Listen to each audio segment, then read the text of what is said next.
મિત્રો આજના લેક્ચરમાં આપણે જોવાનું છે વિષય ગણિત ધોરણ 6 ની અંદર સ્વાધ્યાય 9.1 નો દાખલા નંબર 2. આપણને શું કીધું છે કે શ્રેણી 6 ના 30 વિદ્યાર્થીની મીઠાઈની પસંદગી આપેલી છે. બરોબર, અહીંયા એક મીઠાઈ લખેલી છે, લાડુ, બરફી, લાડુ, જલેબી, લાડુ, એ રીતે અલગ અલગ 4 પ્રકારની મીઠાઈઓના નામ આપેલા છે. નીચે આપણને બે સવાલ પૂછેલા છે કે આવૃત્તિ ચિહ્નનો ઉપયોગ કરી કોષ્ટક તૈયાર કરો. પહેલો સવાલ છે. બીજો સવાલ છે કઈ મીઠાઈ વિદ્યાર્થીઓએ સૌથી વધારે પસંદ કરી. આપણે અહીંયા આવૃત્તિ કોષ્ટક તૈયાર કરેલું છે કે આપણું આવૃત્તિ કોષ્ટક કઈ રીતનું બનશે. તો કે આપણને જે વસ્તુ આપેલી છે તે પહેલું આપણને આપેલી છે મીઠાઈના નામ, એટલે અહીંયા લખીશું મીઠાઈ, લાડુ, જલેબી, બરફી અને રસગુલ્લા. 4 નામ મીઠાઈઓ છે આપણી પાસે. વચ્ચેનું કોષ્ટક બનશે આવૃત્તિ ચિહ્ન અને ત્યાર પછી બનશે વિદ્યાર્થીની સંખ્યા કે કેટલા વિદ્યાર્થીઓ પસંદ કર્યું છે તે. ફરી પાછું કાલની જેમ જ તેને આપણે એક એક મીઠાઈ જોતી જવાની છે અને સામે આવૃત્તિ બનાવતી જવાની છે. પહેલી મીઠાઈ છે આપણે લાડુ, એટલે કે લાડુની અંદર આપણે 1 કરીશું. ત્યાર પછી છે બરફી, તો બરફીની સામે ફરી પાછો 1 લીધો. ત્યાર પછી લાડુ, એના પછી જલેબી, એના પછી લાડુ, એના પછી રસગુલ્લા, એના પછી જલેબી, ત્યાર પછી લાડુ, ત્યાર પછી બરફી, એના પછી રસગુલ્લા, એના પછી લાડુ. હવે જો લાડુમાં 4 લીટા થઈ ગયા છે એટલે આપણે પાંચમો લીટો કરવાનો છે આડો, એટલે પાંચમું જૂથ બની ગયું. એના પછી જલેબી, એના પછી ફરી પાછી જલેબી, એના પછી રસગુલ્લા, એના પછી ફરી પાછો લાડુ, એટલે કે છઠ્ઠો વિદ્યાર્થી પાછો લાડુ વાળો આવ્યો છે એટલે પાંચમું પાછું એક બીજું જૂથ બનાવવાનું છે. રસગુલ્લા, જલેબી, લાડુ, ત્યાર પછી રસગુલ્લા, રસગુલ્લા એટલે 4નું જૂથ, પાંચમો આડો લીટો. ત્યાર પછી 2 વખત લાડુ છે ફરી પાછા, એટલે 1 અને 2. ત્યાર પછી બરફી, એના પછી રસગુલ્લા, 5નું જૂથ, નવું જૂથ બનાવવાનું છે. ફરી પાછા રસગુલ્લા છે, એના પછી જલેબી, જલેબીમાં પાછું એક નવું જૂથ બનશે. રસગુલ્લા છે, રસગુલ્લાને બે પાછું એક નવું એક લીધો. લાડુ, લાડુ 4નું જૂથ બની ગયું, ફરી પાછું એક 5. ત્યાર પછી રસગુલ્લા, એના પછી જલેબી અને એના પછી લાડુ. 2 જૂથ ને આ ત્રીજો જૂથ લાડુ. આ છે આપણો સવાલ નંબર પહેલાનો જવાબ, પ્રશ્ન નંબર 1. આપણે આવૃત્તિ ચિહ્ન દર્શાવ્યા છે. આવૃત્તિ ચિહ્ન પરથી આપણે શું લખવાનું છે? તેની સંખ્યા, કે કેટલા વિદ્યાર્થીઓએ લાડુ પસંદ કર્યા છે, કેટલા વિદ્યાર્થીએ જલેબી, કેટલા વિદ્યાર્થીએ બરફી અને કેટલા વિદ્યાર્થીએ રસગુલ્લા. ખ્યાલ છે એક એક આખા જૂથ છે, એટલે કે 5 ને 5 10, 10 ને 1 11, એટલે કેટલા વિદ્યાર્થીઓએ નક્કી લાડુ ખાપ નક્કી કર્યા છે? 11 વિદ્યાર્થીઓએ લાડુ પસંદ કરેલા છે. જલેબી 5 ને 2 7, જલેબી કેટલા વિદ્યાર્થીએ પસંદ કરી છે? 7 વિદ્યાર્થીએ. બરફી કેટલા વિદ્યાર્થીએ કરી છે? 3 વિદ્યાર્થીએ. અને ત્યાર પછી છે રસગુલ્લા, રસગુલ્લા કેટલા વિદ્યાર્થી કર્યા છે? 5 ને 4 9 વિદ્યાર્થી. આપણે એમ કીધું તો આપણું આવૃત્તિ કોષ્ટક સાચું છે કે ખોટું તેની ખરાઈ કરવા માટે બધાનો સરવાળો. 11 ને 7 18, 18 ને 3 21, 21 ને 9 કેટલા થાય છે? 30. આપણી કુલ વિદ્યાર્થીની સંખ્યા આપણને ફરી પાછી નીચે સરવાળામાં મળવી જોઈએ. આ આપણો છે પહેલો સવાલ. બીજો સવાલ છે, સવાલ B નો જવાબ આપણે લખીશું અહીંયા. બરોબર, કઈ મીઠાઈ વિદ્યાર્થીએ સૌથી વધારે પસંદ કરી? જે મીઠાઈમાં વિદ્યાર્થીની સંખ્યા વધારે છે સૌથી વધારે પસંદ કરી ગણાય. તો આપણે ચાર મીઠાઈ છે એમાં જોઈએ તો સૌથી વધારે વિદ્યાર્થી કઈ મીઠાઈમાં છે? લાડુની અંદર. તો લાડુ છે એ સૌથી વધારે પસંદગીની મીઠાઈ છે. તો આપણો જવાબ બનશે કે લાડુ મીઠાઈ સૌથી વધારે પસંદ કરેલ છે. પસંદ કરેલ છે. કેટલી પસંદ કરી છે? તો આપણે લખી શકીએ કે 11 વિદ્યાર્થીએ 11 વિદ્યાર્થીએ લાડુ પસંદ કરેલ છે. પસંદ કરેલ છે.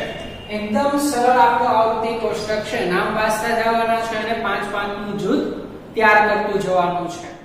ત્યાર પછી પ્રશ્ન નંબર 3. કેથરીન 40 વખત પાસો ફેંકે છે, જેના દ્વારા મળતા અંક નીચે દર્શાવ્યા છે તેનું કોષ્ટક રચો. કેથરીન નામનો એક છોકરો છે તે આપણે બધી પાસાની રમતો આપણે જોઈએ છે. લૂડો છે, સાપ સીડી છે.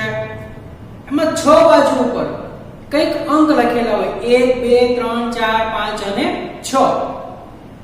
એ અંકવાળો પાસો એ 40 વખત ફેંકે છે અને કઈક અલગ અલગ જુદા અંકો મળે છે. 1 3 5 6 અહીંયા અંકો આપણે દર્શાવેલા છે. તેનું કોષ્ટક તૈયાર કરવાનું છે અને 3 સવાલ પૂછેલા છે. પહેલો સવાલ, સૌથી નાનો અંક કેટલી વખત આવે છે? બીજો સવાલ, સૌથી મોટો અંક કેટલી વખત આવે છે?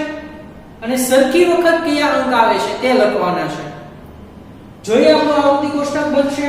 અંક 1 થી 6, આવૃત્તિ ચિહ્ન અને કેટલી વખત.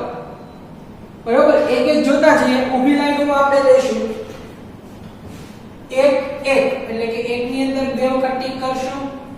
3 2 3 2 5 2 5 2 6 3 6 3 6 5 6 5 3 2 3 2 5 4 5 4 4 5 4 5 1 5 1 અને 5 ની અંદર 4 થઈ ગયા છે એટલે 5 નું જૂથ.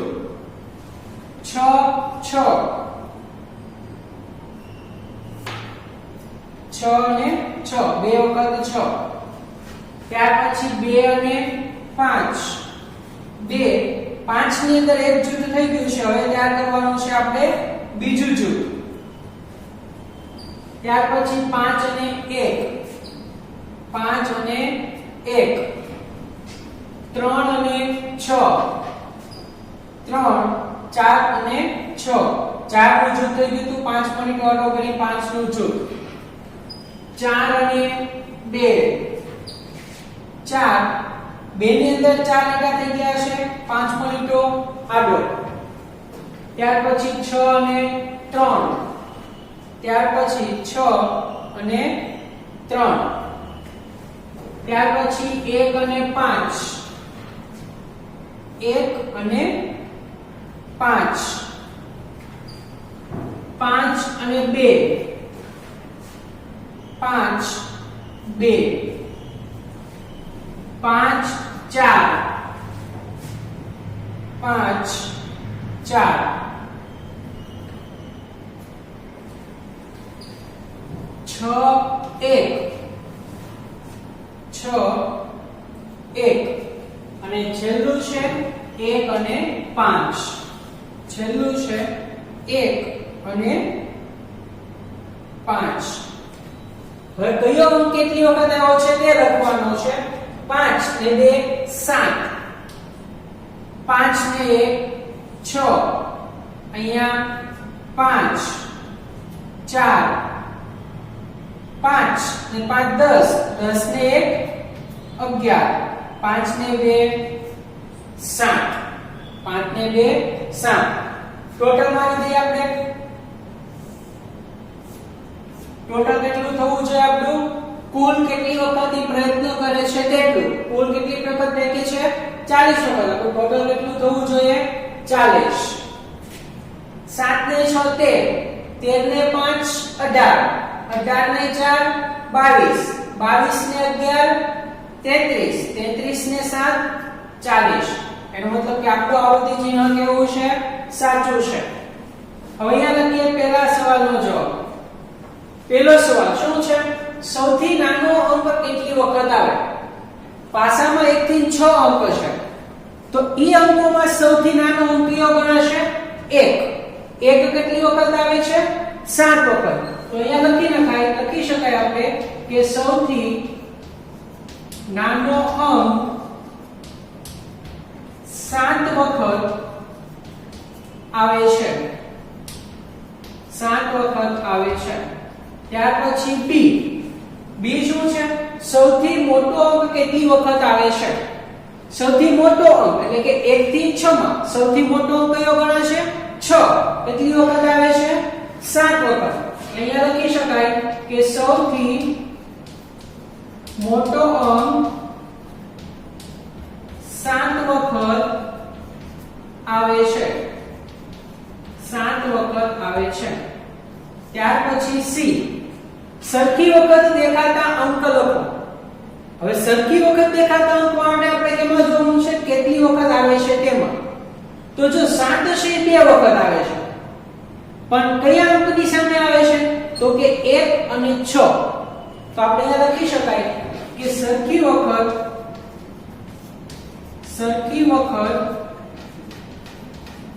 દેખાતા અંકો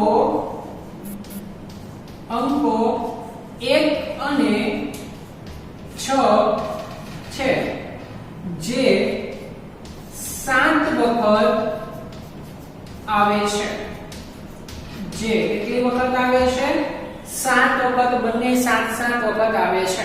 આપણે અહીંયાથી પણ જોઈને કહી શકીએ કે સૌથી નાનો અંક 7 વખત છે, સૌથી મોટો અંક પણ 7 વખત છે. નાનો 1 છે અને મોટો 6 છે. માટે બંને અંક સરખી વખત દેખાતા અંકો છે. બરોબર. જોતું જવાનું છે. ફરી પાછું આગળની જેમ એક અંક જોતું જવાનું, 5 ના જૂથ ત્યાર કરતા જવાના અને અંકો લખવાના છે. ત્યાર પછીનો સવાલ નંબર 4. 5 ગામમાં ટ્રેક્ટરની સંખ્યા દર્શાવતું ચિત્ર આલેખ આપણને આપેલો છે. તેના પરથી સવાલના જવાબ લખવાના છે. એક નોંધ લખી છે કે એક ટ્રેક્ટરના ચિત્ર બરાબર તમારે એક ટ્રેક્ટર સમજવાનું છે. અહીંયા ટ્રેક્ટરની સંખ્યા બરોબર એટલે કે તમને ચિત્ર દોરેલા હશે તમારી બુક્સ ની અંદર. આપણે અહીંયા કઈ રીતે કરશું કે જેટલા ટ્રેક્ટર છે બરોબર એ ટ્રેક્ટરની સંખ્યા અહીંયા કરશું, એને ગુણ્યા એક ટ્રેક્ટર બરાબર કેટલા લેવાના છે? એક ટ્રેક્ટર. પહેલા ચિત્રમાં વાત કરીએ આપણે.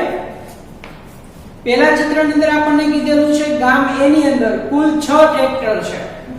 બરોબર. ગામ એ ની અંદર ચિત્રમાં કુલ 6 ટ્રેક્ટર દોરેલા છે.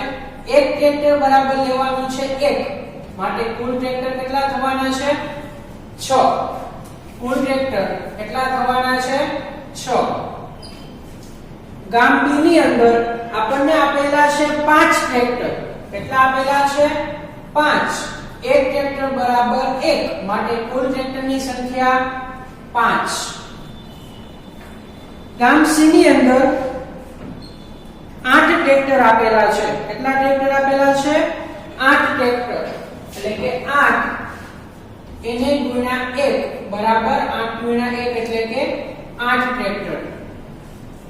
ગામ ડી ની અંદર આપેલા છે 3 ટ્રેક્ટર.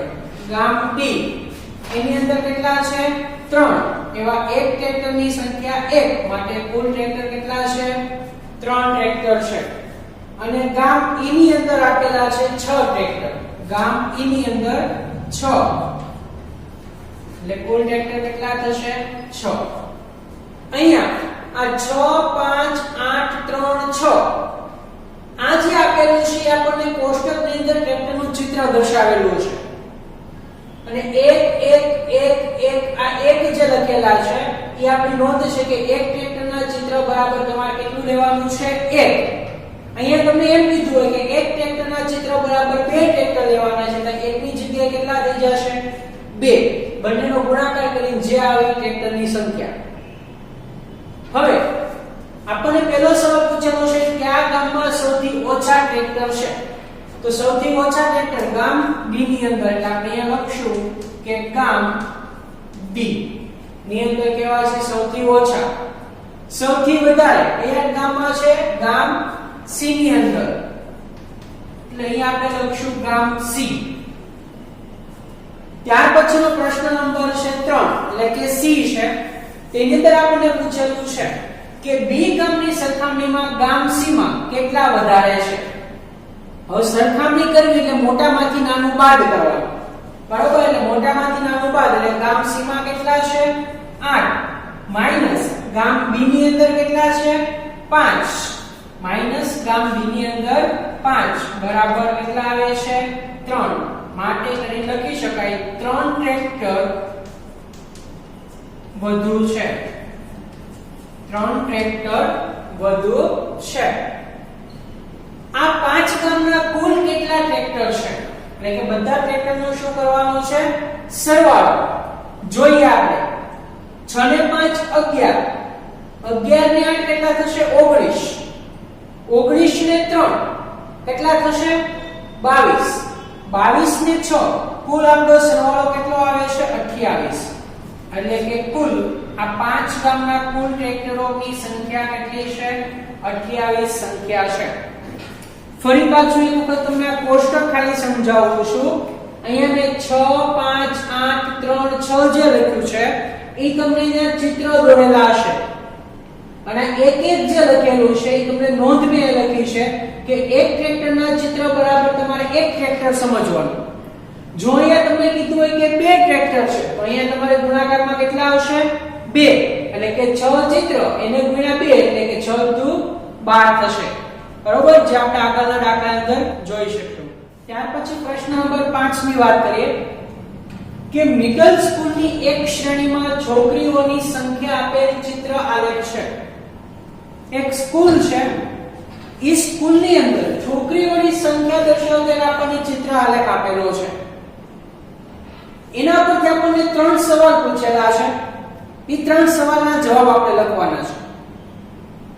અહીંયા નોંધ કરી મેં આગળના સવાલની જેમ જ લખ્યું છે કે એક છોકરીનું મોઢું દર્શાવવું હોય તો એના બરાબર કેટલી છોકરી લેવાની છે? 4.